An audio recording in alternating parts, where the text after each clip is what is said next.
This chart looks phenomenal. I think it looks very bullish. I think both of their charts look very bullish. But all Hex is really doing, the P-Hex version, it's just consolidating right at this mid-range. We've been holding this support ever since I drew this box, ever since we were, first started breaking out. We've held it a number of times. Even if we come back down and retest it again, I find it more likely we hold it once more before this thing is eventually going to break out. And it will probably follow this exact path that I have drawn, considering once we get above this 2.5 cent region, once we can get above that, we really don't have any resistance. I'm not really counting the prior all-time high as any resistance. I'm counting the resistance as this 22.5 cent level. That's where I think it's much more reasonable, where if we hit this level, we could see a pullback before we get above. But once the market gets above, once we reclaim this as new support, we're going to see the reversal out of that take place. And I think the reversal is a new all-time high in a price discovery. So there's going to be an insane amount of value that's created. Anybody that was actually early, that was holding Hex, actually got this duplicated. You got really good rates into Pulse Chain for sacrificing into that. We're starting to see that whole ecosystem blowing up. And with the launch of Pulse Chain, I think that that's the real backing of value when we're talking about Hex.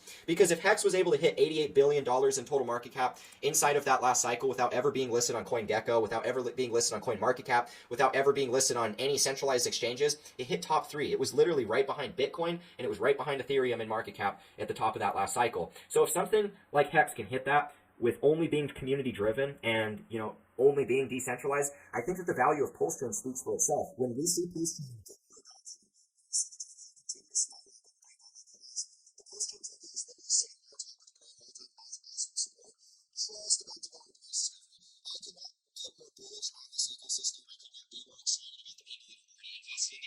all of the people that were way earlier than me, all of the people that I faded in the last cycle, you guys are going to make a lot of money. And shout out to everybody that's been here. Shout out to everybody that's been making content in the Hex and Pulse Chain communities. Everybody that's been able to hold through this massive bear market. You have nothing but admiration for me for, being able to stomach all of that, because it's you people that are going to be rewarded the most at the end of the day. But when I look at this thing, I think that the Ethereum version of Hex will do phenomenal. $1 is my target, but I think that it could surpass that. If we have a normal cycle, like what we've seen in years past, I think it's very likely we're going to end up seeing this thing go into a fresh all-time high. And $1 really isn't even that far off. I think that we could very easily surpass that.